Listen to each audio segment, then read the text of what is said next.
കുന്ദൻലാൽ സൈഗാളിൻ്റെ പാട്ട് കേൾക്കുമ്പോൾ അല്ലെങ്കിൽ അദ്ദേഹത്തിൻ്റെ ഗാനങ്ങൾ നമ്മൾ കേൾക്കുമ്പോൾ നമ്മുടെ മനസ്സിൽ ആദ്യം പതിയുന്ന ഒരു കാര്യം എന്ന് പറഞ്ഞാൽ അദ്ദേഹം ഹൃദയം കൊണ്ടാണ് പാടിയിട്ടുള്ളത് എന്നുള്ളതാണ്. വോക്കൽ കോഡ്സിൻ്റെ ഒരു എക്സസൈസ് അല്ല ഒരു പാട്ടുകാരൻ പാടുന്ന ഒരു റെൻഡിഷൻ എന്ന് പറയുന്നത്. അത് നമ്മുടെ പൈതൃകത്തിൽ നമ്മൾ മനസ്സിലാക്കിയതാണ് സൈഗാളിൻ്റെ പാട്ടുകളൊക്കെ. അപ്പോൾ ഹൃദയം കൊണ്ട് സിനിമയ്ക്ക് സ്ക്രിപ്റ്റ് എഴുതുന്ന റസാഖയും ഹൃദയം കൊണ്ട് സംവിധാനം ചെയ്യുന്ന സിബി സാറിൻ്റെ കൂടെ കൂടുമ്പോൾ ഞാനും ഹൃദയം കൊണ്ട് സംഗീതം ചെയ്യണം എന്ന് ഞാൻ ആഗ്രഹിച്ചു. ഇതിൽ 5 ഗാനങ്ങൾക്ക് സംഗീതം ചെയ്യാൻ പറ്റിയത് തീർച്ചയായിട്ടും എൻ്റെ കരിയറിൽ തന്നെ ഏറ്റവും വലിയ ഭാഗ്യങ്ങളിൽ ഒന്നായിട്ട് ഞാൻ വിചാരിക്കുന്നു. എസ്പെഷ്യലി ഇന്നത്തെ കാലത്ത് ഒരു മ്യൂസിക്കൽ ഉണ്ടാവാറില്ല. മലയാളത്തിൽ പ്രത്യേകിച്ചും സിനിമയിൽ മ്യൂസിക്കിൻ്റെ വാല്യൂ ഒരുപക്ഷെ കുറഞ്ഞുകൊണ്ടിരിക്കുന്ന ഒരു കാലഘട്ടത്തിലൂടെയാണ് നമ്മൾ പോകുന്നത്. അപ്പോൾ അടിവരയിട്ട് പറയേണ്ടത് തീർച്ചയായിട്ടും ഇത് ഒരു മ്യൂസിക്കലാണ് എന്നുള്ളതാണ്. മാത്രമല്ല എൻ്റെ കരിയറിലെ ആദ്യത്തെ മ്യൂസിക്കലായിരിക്കും. ഏകദേശം 123 ചിത്രങ്ങളോളം ചെയ്തിട്ടുണ്ട്. പലതിലും സംഗീത പ്രാധാന്യമുണ്ടെങ്കിലും തികച്ചും സംഗീതാത്മകം എന്ന് പറയുന്ന ഒരു സിനിമ ആദ്യമായിട്ടാണ് ചെയ്യുന്നത്. അത് സൈഗാൾ പാടുകയാണ് എന്നതിലൂടെ എൻ്റെ ആത്മാവ് തന്നെയാണ് പാടുന്നത്. ഈ കഥ ഒരു വലിയൊരു സോഷ്യൽ മെസ്സേജാണ്. ഈ സിനിമയിലൂടെ ഒരുപാട് വലിയൊരു സോഷ്യൽ മെസ്സേജാണ്. പ്രത്യേകിച്ചും കേരളത്തിൻ്റെ പശ്ചാത്തലത്തിൽ നമ്മൾ അറിയേണ്ടതും നമ്മൾ ഗ്രഹിക്കേണ്ടതുമായിട്ടുള്ള ഒരു കാര്യമാണ് അവസാനം ഈ സിനിമയിൽ ആ മെസ്സേജായിട്ട് പറയുന്നത്. അതിനെക്കുറിച്ച് ഞാൻ കൂടുതൽ കിടക്കുന്നില്ല. അപ്പോൾ അതിൻ്റെ കൂടെ സംഗീതം കൂടി ചേരുമ്പോഴത്തേക്കും ആ മെസ്സേജിൻ്റെ കൂടെ സംഗീതം ചേരുമ്പോൾ ഇതിലെ കഥാനായകൻ്റെ ജീവിതത്തിലൂടെയുള്ള ഒരു ജേണി ഒരു സംഗീതത്തിലൂടെ വരേണ്ടതുണ്ട്. ഇദ്ദേഹത്തിൻ്റെ അച്ഛൻ സൈഗാൾ യൂസഫ് ഭായ് എന്ന പേരിൽ അറിയപ്പെട്ട ആളാണ്. അപ്പോൾ അദ്ദേഹം ദേശങ്ങൾ തോറും നടക്കുകയും സംഗീതത്തെ ഇങ്ങനെ ആത്മാവായിട്ട് കൊണ്ടു നടക്കുകയും ചെയ്യുന്ന ഒരാളാണ്. അപ്പോൾ അദ്ദേഹം ഈ കുഞ്ഞിനെ കയ്യിലെടുത്ത് പാടുന്ന ഒരു പാട്ടിനെ കുറിച്ചാണ് ആദ്യം നമ്മൾ സംസാരിച്ചത്. അപ്പോൾ അതിൽ തീർച്ചയായിട്ടും ഇദ്ദേഹത്തിൻ്റെ സംഗീതത്തെക്കുറിച്ചുള്ള ഇദ്ദേഹത്തിൻ്റെ കാഴ്ചപ്പാട് വ്യക്തമാക്കുന്ന രചനയും സംഗീതവും ഉണ്ടാവും. അപ്പോൾ ആ രീതിയിൽ ജിയാ ലാഗേ നാ മോരാ ജിയാ ലാഗേ നാ, എനിക്ക് ജീവിക്കാൻ പറ്റില്ല. രാഗ് രസ് കെ ബിനാ മോരാ ജിയാ ലാഗേ നാ, രാഗത്തിൻ്റെ രസമില്ലാതെ, താൽ സുർ കെ ബിനാ, താളത്തിൻ്റെ സ്വരമില്ലാതെ എനിക്ക് ജീവിക്കാൻ പറ്റില്ല എന്നുള്ള യൂസഫ് ഭായിയുടെ സംഗീതത്തിനെ കുറിച്ചുള്ള കാഴ്ചപ്പാട്. അത് എല്ലാത്തിനും ജോഗ്രാഫിക്കലായിട്ടുള്ള ബാരിയേഴ്സിനപ്പുറമാണ്.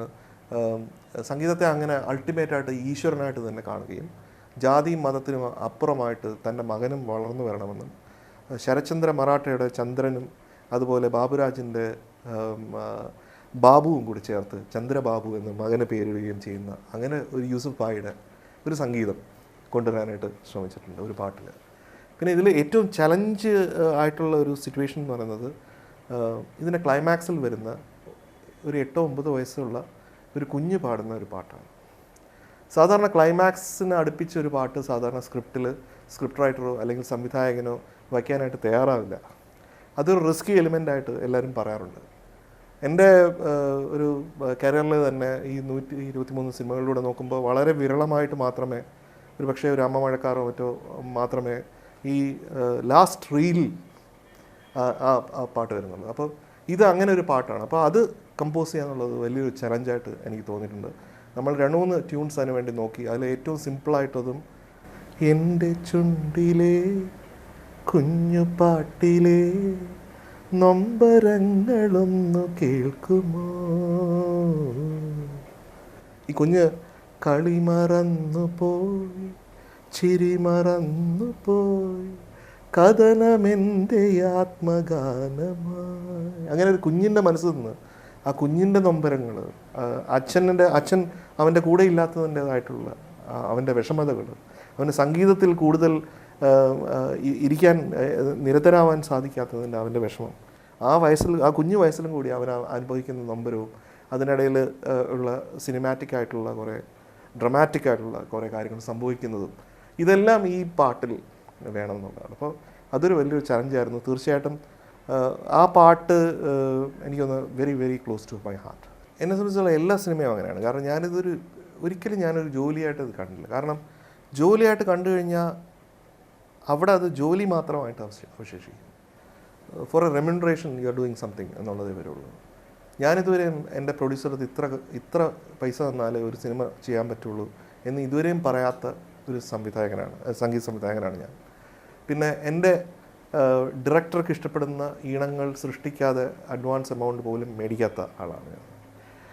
അപ്പോൾ അത് ഈ സിനിമയിൽ മാത്രമല്ല, എല്ലാ സിനിമകളിലും അങ്ങനെ തന്നെ ആയിട്ടുണ്ട്. അപ്പോൾ എൻ്റെ ഹൃദയം ഞാൻ ആദ്യം പറഞ്ഞു, ഹൃദയം കൊണ്ട് സംഗീതം ചെയ്യാൻ ആഗ്രഹിക്കുന്നു. അത്തരത്തിലുള്ള സിനിമകൾ എനിക്ക് കിട്ടണമേ ഭഗവാനെ എന്ന് ഞാൻ ദിവസവും പ്രാർത്ഥിക്കാറുണ്ട്. എനിക്കിത് ആ രീതിയിൽ ഈ സംഗീതത്തിൻ്റെ ഏത് ജനുസിൽ പെടുന്നു എന്നുള്ള രീതിയിൽ എനിക്ക് വലിയ ചലഞ്ചായിട്ട് തോന്നിയിട്ടില്ല. കാരണം കൊച്ചിലെ മുതലേ ഇത്തരം ഗസലുകളുമായിട്ടും ഖവാലികളുമായിട്ടും അല്ലെങ്കിൽ ഈ പറയുന്ന സുഫി സംഗീതവുമായിട്ടും ഒക്കെ ഒരുപാട് ബന്ധം എനിക്ക് മാനസികമായിട്ടും സംഗീതപരമായിട്ടുമുണ്ട്. അപ്പോൾ അതുകൊണ്ട് തന്നെയാണ് മലയാളത്തിലെ ചില ശ്രേഷ്ഠമായ ചില മാപ്പിള പാട്ടുകൾ എനിക്ക് ചെയ്യാൻ പറ്റിയത്. മെഹർബ എന്നുള്ള പാട്ടായാലും, അല്ലെങ്കിൽ ഓ സൈനബ എന്നുള്ള സിബി സാറിൻ്റെ തന്നെ ചിത്രത്തിൽ, അല്ലെങ്കിൽ കലായി കടവത്തെ ആയാലും, സാഹിറ എന്നുള്ളത്, അല്ലെങ്കിൽ റംസാൻ നിലാവൊത്ത പെണ്ണല്ലേ, അല്ലെങ്കിൽ ഈ സിനിമയിൽ തന്നെ മൊഞ്ചത്തി മൊഞ്ചത്തി തരിവള കിലുക്കണ മൊഞ്ചത്തി. ശരിക്കും ആ മലബാറിൻ്റെ സംഗീതധാരയെ ഉൾക്കൊള്ളാൻ എനിക്ക് കുറേയൊക്കെ പറ്റിയിട്ടുണ്ടെന്ന് ഞാൻ വിശ്വസിക്കുന്നുണ്ട്. അപ്പോൾ അത് ഈ പറഞ്ഞ മാതിരി ഒരു കോഴിക്കോട്ട് ജനിച്ചതുകൊണ്ട് മാത്രം കാര്യമില്ല എന്ന് ഞാൻ വിശ്വസിക്കുന്നുണ്ട്. അല്ലെങ്കിൽ തിരുവനന്തപുരത്ത് ജനിച്ചുകൊണ്ട് മാത്രമേ നമുക്ക് നവരാത്രി സംഗീതോത്സവത്തിൻ്റെ ഹൃദയം കണ്ടെത്താൻ പറ്റുമെന്ന് ഞാൻ വിശ്വസിക്കുന്നില്ല. അപ്പോൾ നമുക്ക് ജന്മം എവിടെയായാലും നമ്മൾ എങ്ങനെ വളർന്നാലും നമ്മൾ എന്ത് ഉൾക്കൊള്ളുന്നു എന്നുള്ളതാണ് ഏറ്റവും ഇമ്പോർട്ടൻ്റ് ആയിട്ട് എനിക്ക് തോന്നി. അപ്പോൾ ഞാനിതൊക്കെ എൻ്റെ സംഗീതത്തിൽ ഞാൻ ഉൾക്കൊണ്ടിട്ടുണ്ട് എന്നുള്ളത് ഈ സിനിമ ചെയ്യാൻ എനിക്ക് വളരെയധികം ശക്തി തന്നിട്ടുണ്ട്.